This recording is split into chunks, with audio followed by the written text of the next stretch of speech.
और ये बेईमान लोग हैं, इनका धरातल पे अगर आप देखो तो इतना बोलबाला नहीं है, इनके पास ये है। तो जब जनता साथ होती है तो राजा रानी के पेट से वाला कॉन्सेप्ट गया, अब नहीं आएगी। जनता राजा को लेके आई। लोकतंत्र में सबसे ऊपर जनता है। तो हम तो जिस तरीके से प्राचा सर ने कहा कि हम तो सेवा करने आए और करेंगे, हम कोई बड़े बड़े वो नेता नहीं है जो बड़ी बड़ी एसी की गाड़ियों से आ रहे हैं, एसी के कमरों में बैठ के बड़ा बड़ा भाषण दे रहे हैं। हम पैराशूटर नहीं, हम ग्रास रूटर हैं। और आपने सब जग जाहिर है हमारी लड़ाई देखी।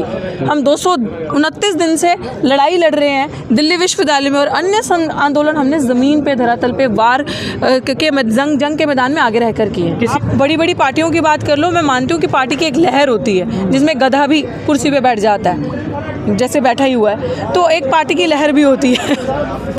तो ये तो हम देखते ही आ रहे हैं ना। बट बात ये है कि इस समय आप बात महमूद प्राचा की कर रहे हो, तो महमूद प्राचा को अगर जिसने नहीं देखा तो पहले गूगल करो, देखो महमूद प्राचा की वकालत देखो, महमूद प्राचा का व्यक्तित्व देखो, उनको सड़क पे देखो, मजलूम, गरीब, प्रताड़ित, शोषित, वंचितों, महिलाओं की आवाज़ उठाते उस इंसान को आप हमेशा आगे पाओगे। क्या आज से 4 साल पहले वो पॉलिटिक्स कर रहे थे, क्या राजनीति में थे? लेकिन इट इज़ इम्पॉर्टेंट, आज जनता ने कहा है कि इन ऐसे शख्स के हाथ में पॉलिटिकल पावर होनी चाहिए कि वो सड़क पे जब इतनी मजबूती से लड़ रहा है, तमाम डंडा, पर्चा, गोला बारूद, पुलिस की लोडेड गन्स, पुलिस की बदतमीजी, बर्बरता के बावजूद वो हिलता नहीं है, डगमगाता नहीं है। वो पुलिस को कानून की पालना करना सिखाता है, वो एक्सपोज करता है खाकी के अंदर भगवा। तो this is the right time. ऐसे इंसान को जनता का नेतृत्व करना चाहिए, और ऐसा इंसान अगर संसद में जाएगा तो सोचो फिर हमारे लिए कितना कमाल होगा। And this is the right time. Rampur में जिस तरीके से हमारे बच्चे की बर्बरता से दलित बच्चे की मौत हुई, इस तरीके से बढ़ती, और जब वोटिंग की बात आना, और ये चोर पार्टी जो अपने कैंडिडेट्स को जिताती है तो मुसलमानों को वोट नहीं डालने दिया। टारगेट आ जाके कौन है? दलित, मुस्लिम है, पिछड़ा समाज, यही हम ही तो है ना टारगेट। आबादी में हम ही सबसे ज़्यादा, तो अब हम मूर्ख थोड़ी बनेंगे इनके कहने पे। अब हम इनकी पिच पे मैच नहीं खेलेंगे, और मैच भी इनके रूल से नहीं खेलेंगे। हमारी पिच, हमारे रूल्स, हम बताएंगे मैच को कैसे। गारंटी से कैसे लड़ेंगे? अरे उसकी अपनी गारंटी है, उसकी अपनी गारंटी है। अब उनकी गारंटी की बात कर रहे हो। बची बेटियाँ, कितने रेप हुए, पढ़ रही है बेटियाँ, भुखमरी की कगार पे हम लोग हैं।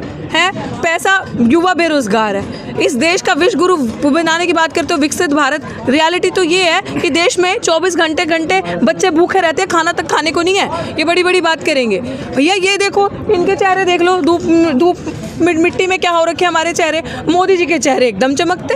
400 पार का नारा। हाँ, 400 पार का नारा इसलिए दे रहे ना, क्योंकि उनको पता है कि ईवीएम सेट कर लूंगा, इनको लेफ्ट राइट लगा दूंगा, आधे लोग भाग जाओ अरविंद केजरीवाल की अरेस्ट के पीछे, वहाँ पे अटेंशन लग दो, आधे एमएलए एमपी खींच लो, फिर मैं बोलूंगा कि जी ईवीएम मैनिपुलेट कर लेता हूँ तब तक पीछे से, और फिर 400। बिल्कुल बिल्कुल बिल्कुल, ये पहले अपना विकास कर ले।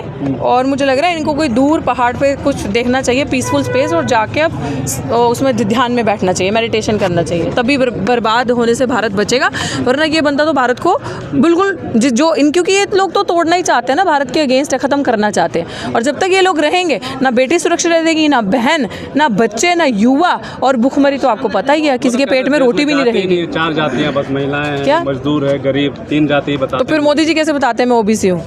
हैं, जब जाति नहीं, सारी राजनीति मोदी जी की धर्म और जाति के नाम पे है, और हमें बता रहे हो अब जाति नहीं है। ये तो मीडिया का प्रोपेगेंडा है कि जो मीडिया ने मोदी को भगवान बना दिया, जो भगवान से भी ऊपर, राम जी से भी ऊपर मोदी को बता दिया। भाई भगवान से भी ऊपर मोदी हो सकता है? तो ये मीडिया की बातें हम नहीं मानते। और अमूमन मुझे ऐसा लग रहा है कि जो जनता की आवाज़ है, जनता समझ चुकी है कि भैया ये ढोंगी है, ये कुछ मतलब इसका कोई बेस नहीं है, ये बस बरगलाएगा, बोलेगा, जुमले फेंकेगा। और आपने वो देखा ही है, इसके जुमले पकड़ के मैं कैसे इसको पकोड़े खिला रही हूँ।